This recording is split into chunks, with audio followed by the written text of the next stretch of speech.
Hello hello बच्चों, मैं Sachin Sahu sir आपके साथ प्रेजेंट हूँ हिंदी मीडियम में कक्षा 8 के बच्चों के लिए। हिंदी मीडियम कक्षा 8 के बच्चों के लिए आप लॉकडाउन और कोरोना के समय में आप लोगों को साइंस पढ़ाना है, तो आपको दो दिन के हिसाब से 2 दिन फिजिक्स, 2 दिन केमिस्ट्री और 2 दिन बायोलॉजी कक्षा 8 हिंदी मीडियम के बच्चों के लिए है। बेसिकली ये क्लास है कक्षा 8 के बच्चों के लिए, और जो हिंदी मीडियम से हैं, किस मीडियम से हैं, हिंदी मीडियम के बच्चों के लिए, उनके लिए साइंस पढ़ाई जाएगी। तो आपको समय समय पर चैप्टर के हिसाब से वीडियो मिलते रहेंगे। आज पहला वीडियो है, तो थोड़ा सा आप लोग सहयोग दें और अपने एक बढ़िया से कॉपी खरीद लें, उस पर सिलेबस नोट करें, क्या पढ़ना है, कैसे पढ़ना है, जो पढ़ाया जाए उसे आप कॉपी लगातार करते रहें। ठीक है बच्चा? तो हम लोग चूँकि विज्ञान पढ़ने वाले हैं, चूँकि क्या पढ़ने वाले हैं, विज्ञान। क्या पढ़ने वाले हैं बेटा हम लोग? विज्ञान। और विज्ञान का अर्थ ही होता है विशिष्ट ज्ञान। कैसा ज्ञान? विशिष्ट ज्ञान, विशिष्ट धन ज्ञान। मतलब हमें ऐसा ज्ञान अर्जित करना है जो हमारे समाज को एक नई परिभाषा और नया आयाम दे सके। हमें ऐसे ज्ञान की ज़रूरत नहीं है, हर तरीके का ज्ञान विज्ञान नहीं होता। ऐसा ज्ञान जो हमारे समाज की भलाई के लिए हो, हमारे आपकी भलाई के लिए हो, दुनिया को सद्भावना सिखाए। तो विज्ञान का हमें दुरुपयोग नहीं करना है, विज्ञान के नियमों का हमें सदुपयोग करना है। विज्ञान को साइंस कहते हैं। क्या कहते हैं इंग्लिश में बेटा? साइंस। और ये आपको पता होगा कि साइंस जो है वो लैटिन भाषा के साइंटिया से, कहाँ से लिया गया है? साइंटिया, जिसका अर्थ होता है नो, और नो का अर्थ आप लोग सब लोग जानते होंगे, जानना। आस पास के समाज में हम लोग जो कुछ जानने की जिज्ञासा रखते हैं, जो कुछ भी जानना चाहते हैं, वो सब विज्ञान कहलाता है। आप जानना चाहते हैं कि हमारा पंखा ऊपर चलने वाला ये ऐसे राउंड क्यों करता है, घरों में ऐसा क्या आता है कि बल्ब प्रकाशमान हो जाते हैं, बिजली निकलने थी, एसी में ऐसा क्या होता है कि पानी ठंडा हो जाता है, कूलर में ऐसा क्या है कि वो हवा देता है, साइकिल में जो तीलियां क्यों लगी होती हैं, हवा कैसे भरी जाती है, अगर हम टायरों को लोहे की जब बना दें तो क्या समस्या आएगी, या पेचकस में हत्था क्यों लगा रहता है।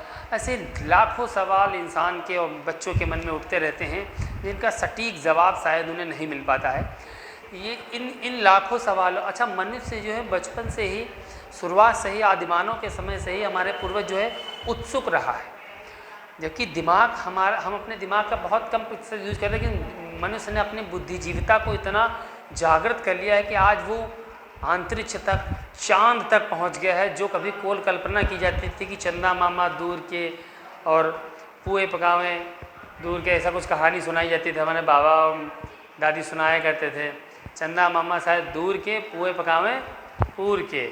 तो हम उस सिचुएशन में जी रहे हैं कि आज हम साइंस को समझ सकते हैं कि चंद्रमा क्या होता है, सूर्य ग्रहण क्या होता है, चंद्र ग्रहण क्या होते हैं, लौकी का रंग हरा क्यों होता है, पत्ते पेड़ से गिरते क्यों हैं, कब बसंत आती है, सर्दी क्या है, गर्मी क्या है, सर्दियों में ऊनी कपड़े क्यों पहनते हैं, गर्मी में सफ़ेद कपड़े क्यों पहनते हैं, हमें गर्मी क्यों लगती है, हमें ठंडी क्यों लगती है, हमारे इतने बाल क्यों हैं, हमारे हाथ में उंगलियां 5 क्यों हैं, हमारी लंबाई इतनी क्यों है, रीढ़ की हड्डी क्या है, सुई चू होते हैं क्या होता है, खेतों में जुताई क्यों हो जाती है, सूती तौलिया पानी में डालने पर पूरा पूरा गीला क्यों हो जाता है, खाना पक कैसे जाता है, कुकर में क्या होता है, सीटी कैसे आती है, गैस में लाल लौ के साथ कैसे जलती है, सिलेंडर में क्या भरा होता है, लिक्विड क्या होती है, एलपीजी क्या होती है, सीएनजी क्या होती है, टैक्सी के पहिए क्यों घूमते हैं।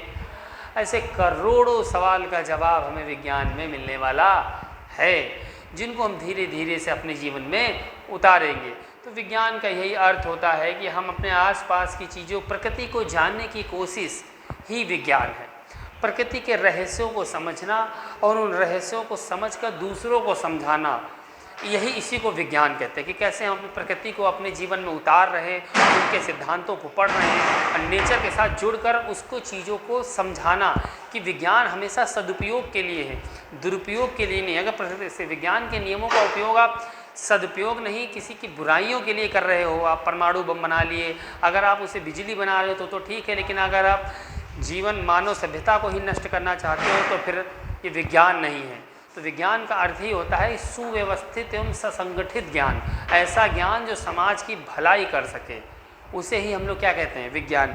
तो आज के दिन में हम लोग सिलेबस ही पढ़ेंगे, ज़्यादा लंबा वीडियो भी नहीं बना सकते, क्योंकि ज़्यादा लंबा वीडियो बनाएंगे तो फिर आपको व्हाट्सएप पे दिक्कत होगी। तो हम अब जो सिलेबस हम सीख लेते हैं। तो जो पहला चैप्टर हमें पढ़ना है वो आप लोग हेडिंग वाइज लिख लीजिएगा पहले सिलेबस में, ऊर्जा स्रोत, ऊर्जा स्रोत।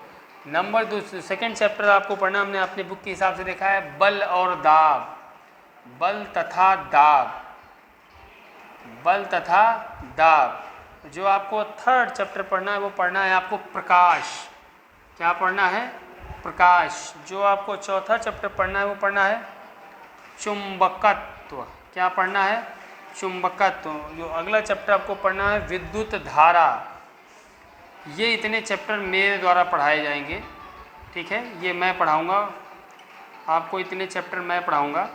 उसके अलावा भी आपको क्या पढ़ना है, इसे खनिज और धातु, खनिज एवं धातु, और मानव निर्मित वस्तुएं। जैसे कि हमें पढ़ना है मानव निर्मित वस्तुएं, पदार्थों का रूपांतरण। चैप्टर वाइज आप लिखते जाइए, पदार्थों का रूपांतरण। हमको जो बुक प्रोवाइड की गई है उसी हिसाब से आपको सिलेबस बता रहे हैं। जीवन की प्रक्रियाएं, जीवन की प्रक्रियाएं, और सूक्ष्म जीव, जो छोटे छोटे माइक्रोस्कोप से जिनको देखा जा सकता है, जिन्हें बैक्टीरिया कहते हो आप, और सामान्य रोग। हमारे डेली लाइफ में कौन कौन से सामान्य रोग होते हैं। इतने चैप्टर हैं, 1 2 3 4 5 6 7 8 9 10 और 11 चैप्टर पढ़ने हैं आपको। धीरे धीरे से पढ़ेंगे आप, इन्हें सिलेबस नाम पता लिख के इंडेक्स बना लें, और जब हम आपके साथ कल मिलेंगे आपके साथ, तो आपको हम पहला चैप्टर स्टार्ट करेंगे, ऊर्जा के स्रोत। ऊर्जा क्या होती है, ऊर्जा कहाँ से प्राप्त होती है और हमें क्या करते हैं। ठीक है बेटा, थैंक यू, थैंक